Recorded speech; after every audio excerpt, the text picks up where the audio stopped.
Hello students, good morning. मैं राहुल। आज आपका कंक्रीट टेक्नोलॉजी का नेक्स्ट लेक्चर लेके आया हूँ। हमारा चैप्टर चल रहा था सीमेंट। ओके, तो उसी के फर्दर आगे हम आज स्टडी कर रहे हैं। तो देखिए, जैसा कि यहाँ पे लिख रखा है एग्रीगेट्स, ठीक है ना। तो आज के टॉपिक में हम एग्रीगेट्स के बारे में डिस्कस करेंगे। प्रीवियस लेक्चर आपको याद होगा, सीमेंट के बारे में हम स्टडी कर रहे थे। सीमेंट में कौन कौन से कॉन्स्टिट्यूएंट्स होते हैं, तो उसी के आगे फर्दर चलते हुए कंक्रीट के बारे में हमने स्टडी किया था सबसे फर्स्ट चैप्टर में।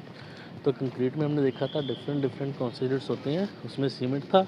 देन सीमेंट के आगे अब आगे हैं एग्रीगेट्स। ओके, तो देखिए यहाँ पे क्या लिखा है। एग्रीगेट्स क्या होते हैं जनरली आपके पास, ये कितना वॉल्यूम रहता है इनका। जो भी सीमेंट रहता है, सीमेंट के अंदर आपके 60 से 70% तक जो होता है, वो वॉल्यूम जो ऑक्यूपाई करते हैं वो एग्रीगेट्स ही ऑक्यूपाई करते हैं। देखिए यहाँ पे लिखा भी हुआ है ना, generally represent 60 to 75% of the total volume of concrete, है ना। तो 60 से 75% जो वॉल्यूम होता है कंक्रीट के अंदर, वो एग्रीगेट्स का रहता है। Strong influence on the properties. अब जब इतना ज़्यादा अमाउंट है 100% में से जब 60 से 75% आपके एग्रीगेट्स ही हैं, तो मीन्स क्या है, कंक्रीट की जो भी प्रॉपर्टीज़ हैं उनके ऊपर इनका इन्फ्लुएंस ज़्यादा रहेगा। मीन्स ये उसको ज़्यादा प्रभावित करेंगे। Influence proportioning cost and the performance of the concrete mixture. Means क्या, ओवरऑल जो भी इसके ऊपर इम्पैक्ट पड़ेगा, वो सारा आपका कंक्रीट के ऊपर जो भी इम्पैक्ट पड़ेगा वो ड्यू टू एग्रीगेट्स ही पड़ेगा। ओके, आगे देखिए, इनको अब दो पार्ट्स में डिवाइड किया जाता है। जब आपको मैंने फर्स्ट चैप्टर में भी इसमें बताया था, फाइन एग्रीगेट्स होते हैं और कोर्स एग्रीगेट्स होते हैं, ठीक है ना। तो देखिए फाइन एग्रीगेट्स, अब फाइन एग्रीगेट्स में क्या कुछ आता है आपके पास, नेचुरल और मैन्युफैक्चर्ड सैंड। जो फाइन एग्रीगेट आपके पास या तो ये नेचुरल होते हैं या आप इसको मैन्युफैक्चर करते हैं। Generally sand particles almost entirely pass the 4.75 mm sieve and are predominantly retained on the 75 micrometre सीव।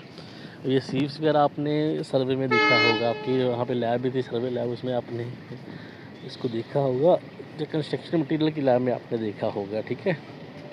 उसमें से उसको पास करवाते हैं, और जो भी 4.75 में से पास कर में से पास कर जाते हैं, वो आपके पास क्या रहते हैं, फाइन एग्रीगेट्स रहते हैं।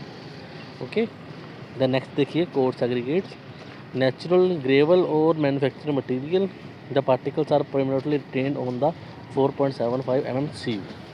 मीन्स ये 4.75 mm में से पास नहीं करते, उसके ऊपर रह जाते हैं, ठीक है। तो जो ऊपर पड़े हैं वो कोर्स है, और जो पास कर गए हैं आपके पास वो है यहाँ पे फाइन।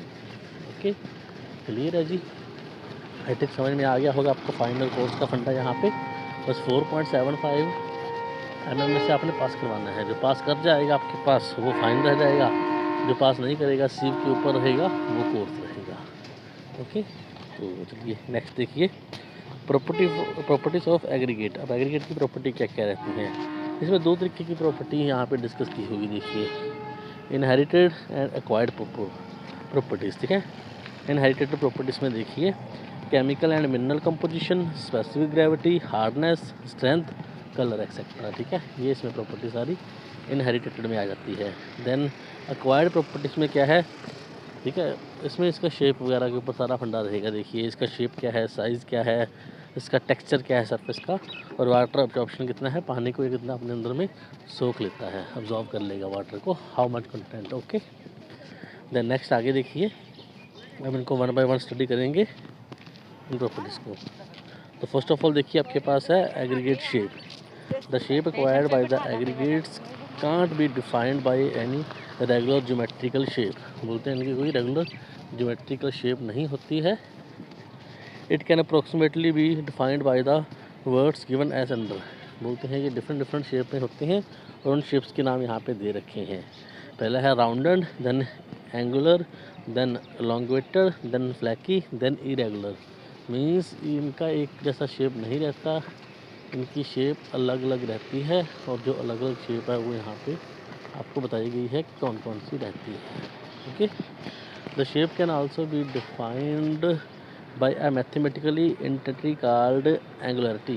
बोलते हैं हम इसको एंगुलरिटी नंबर के साथ भी दिखा सकते हैं यहाँ को शेप को। It measure the percentage of voids in excess of 33%। बोलता है इस फार्मूले से आपको वर्ड्स पता लग जाएंगी जो 33% से ज़्यादा होंगी। और वर्ड्स आपको बताया था मैंने फर्स्ट चैप्टर के अंदर, ठीक है ना। उसके कारण क्या है, कंक्रीट टेक्सचर का पोरस रह जाता है, वो ज़्यादा नहीं होनी चाहिए वहाँ पे। ओके, देखिए angularity number is equal to 67 minus bulk density divide by specific gravity. यहाँ पे ये SPGR लिखा है ना, ये स्पेसिफिक ग्रेविटी है। Okay, into 100।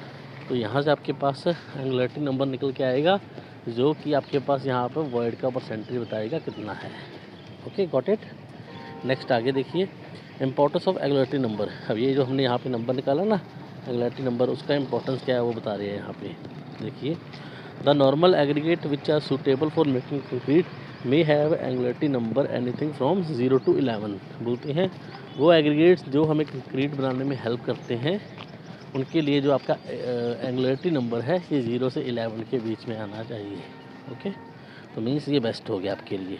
Then angularity number 0 represent the most perfectible rounded aggregate. अगर आपके पास ये नंबर 0 आ रहा है तो मीन्स क्या है, आपके पास जो एग्रीगेट हैं वो कम्प्लीटली राउंड शेप में है, सबसे बेस्ट है।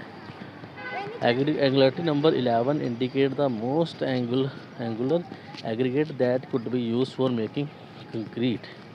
ठीक है, बस 0 से 11 चाहिए, तो इन्होंने 0 और 11 दोनों के बारे में यहाँ पे एक्सप्लेन कर रखा है। 0 पे क्या होगा, 11 पे क्या होगा। Okay, then flaky aggregates have thickness less than 0.6 time mean sieve size to which practical belongs.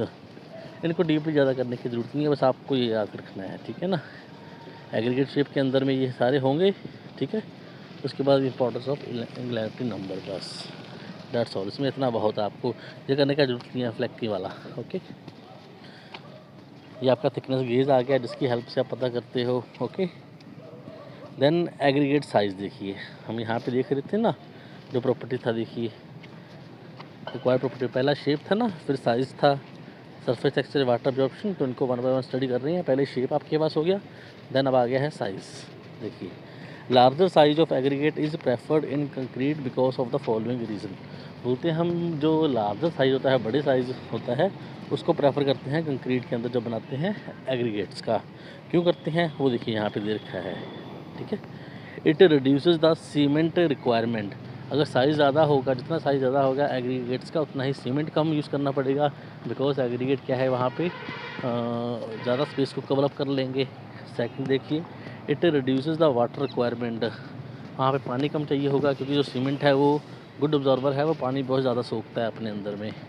It reduces shrinkage of concrete. ये कंक्रीट को श्रिंक नहीं होने देंगे, क्योंकि वहाँ पे जब एग्रीगेट्स हैं थोड़े हार्ड रहते हैं ये, तो उनके श्रिंकेज भी कम होगा। Okay, maximum size of aggregates, इसको शॉर्ट में MSA बोला गया है। M stand for maximum, S stand for size, A stand for aggregate, which can be used is guided by the factor given below. बोलता है हमने यहाँ पे मैक्सिमम साइज कौन सा लेना है, ये इन फैक्टर के ऊपर आपका डिपेंड करेगा। पहला देखिए, thickness of section. MSA should not be greater then thickness of section divide by 4। ठीक है, ये फार्मूला हो गया आपके पास, थिकनेस के ऊपर डिपेंड करेगा सेक्शन की। ओके, सेकंड देखिए, स्पेसिंग ऑफ रिइंफोर्समेंट। वहाँ पे स्पेसिंग कितनी है। MSA should not be greater than 5 mm less than spacing of steel. Then clear cover, MSA should not be greater than 5 mm less than the cover provided. Okay, तो ये सब चीज़ों को देखते हुए हमने वहाँ पे उसका एग्रीगेट साइज़ रखना है। देन ये देखिए, ये मेजरमेंट के कुछ तरीके आ गए हैं उसके, ठीक है ना। देन आपका थर्ड था टेक्सचर, सरफेस टेक्सचर, वो आ गया है। It is the surface quality of aggregate in term of roughness. ठीक है, ये क्या हो गया आपका, सरफेस की क्वालिटी एग्रीगेट्स की कैसी है अकॉर्डिंग टू उसकी रफनेस, वो कितना रफ है, कितना स्मूथ है।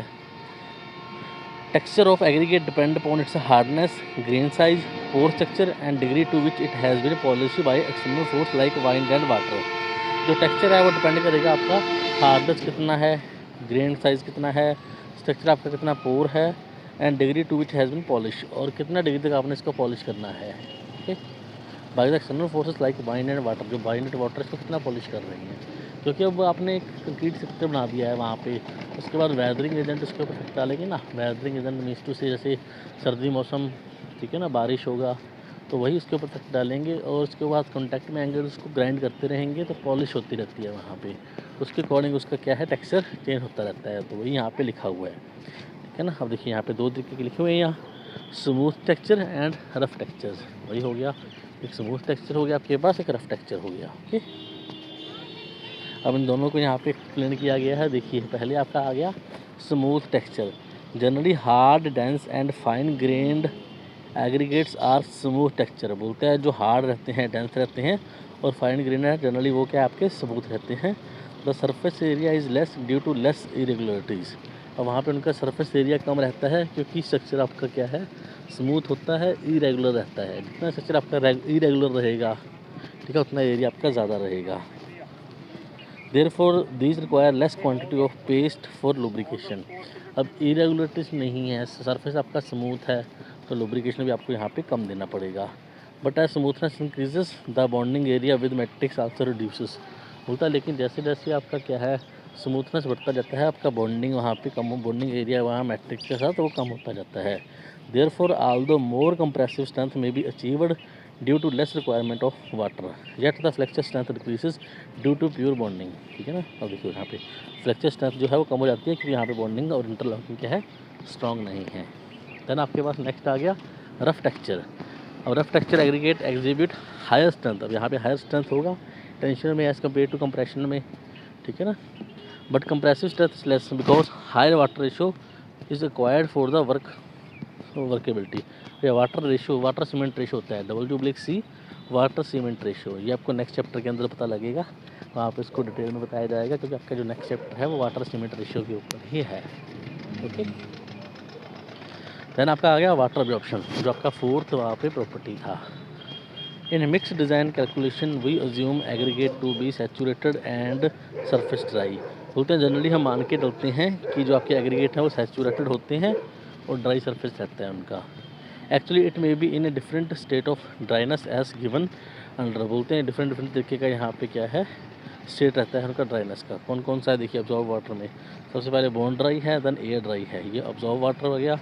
देन फ्री वाटर आ गया, saturated and surface dry and moist. Moist means moisture है जिनमें। Okay, if aggregate is dryer than SSD it will absorb water from concrete. बोलते हैं अगर आपका जो एग्रीगेट है वो ड्राई रहेगा SSD के कंपैरिजन में, तो वो क्या करेगा, कंक्रीट से पानी को खींच लेगा, ऑब्जॉर्व कर लेगा अपने अंदर और वर्केबिलिटी उसकी कम हो जाएगी। On the other hand if it is moist, अगर ये मॉइस्चर पहले ही इसमें है, ये मॉइस्ट है, it will contribute water in the concrete. अब वो खुद मॉइस्ट है तो क्या करेगा, कंक्रीट में वाटर को देगा वहाँ पे। It will contribute water in the concrete reducing the strength, वहाँ पे वो उसकी स्ट्रेंथ को कम कर देगा।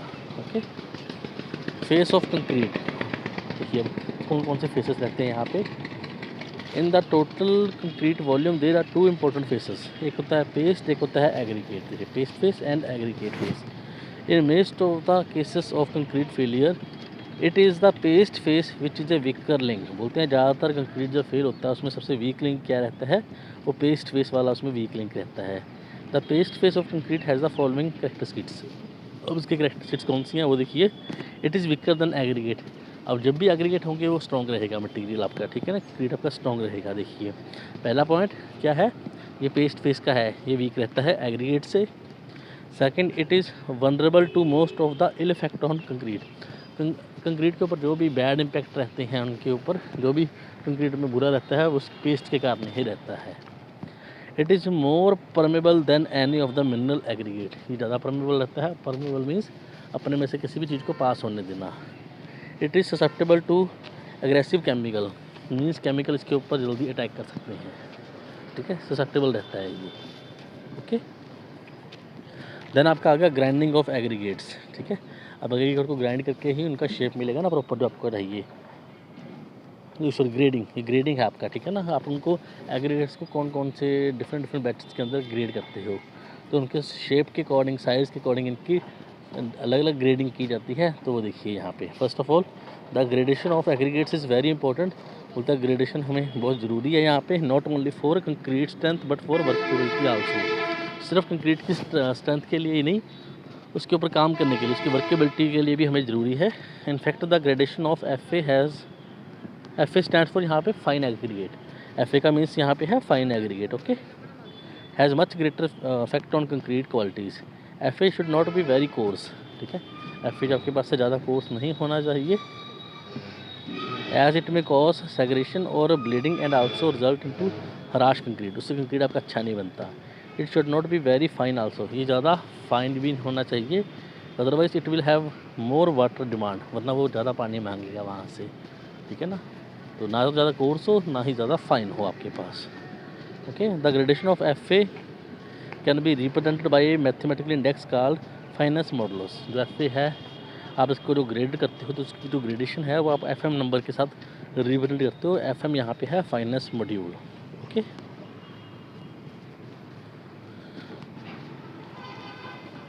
आज के लिए आपका इतना ही बहुत है। इसके बाद आपको ये बल्किंग ऑफ सैंड करवाया जाएगा। ये आप देख ही लो बल्किंग ऑफ सैंड क्या होता है।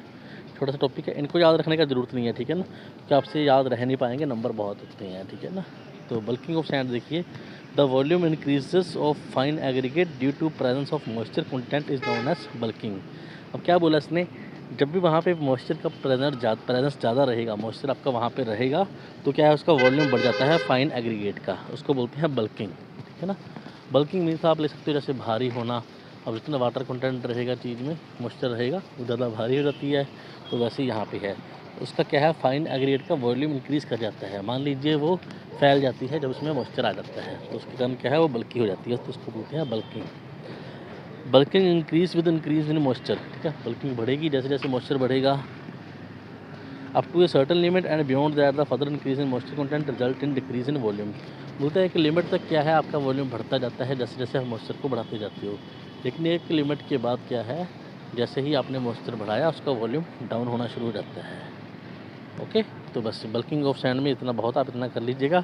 बाकी आपको मैं PDF पर प्रोवाइड करवाऊँगा जब ये चैप्टर फिनिश हो जाएगा, 2-3 लेक्चर में फिनिश हो जाएगा, तो उस PDF आपके चैप्टर की सेंड की जाएगी, उसमें से देख लीजिएगा सारा स्टडी करके, जो भी आपको डीपली स्टडी करना है इसके बाद, ठीक है। तो आज के लिए इतना बहुत है।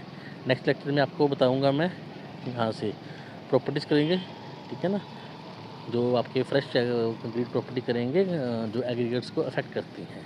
ओके, तो आज के लिए इतना बहुत है, इसको ध्यान से देख लीजिएगा, जो भी समझ में ना आए then you can ask me, और अपना अटेंडेंस मार्क कर दीजिए कीजिए। अभी हाल फिलहाल तो 30 अप्रैल तक आपका क्लास ऑनलाइन ही चलेगा, उसके बाद फर्दर जैसे गवर्नमेंट का गाइडलाइन आएगा तो वैसे देखेंगे। ओके, तो चलिए मिलेंगे नेक्स्ट लेक्चर के अंदर। Till then bye bye.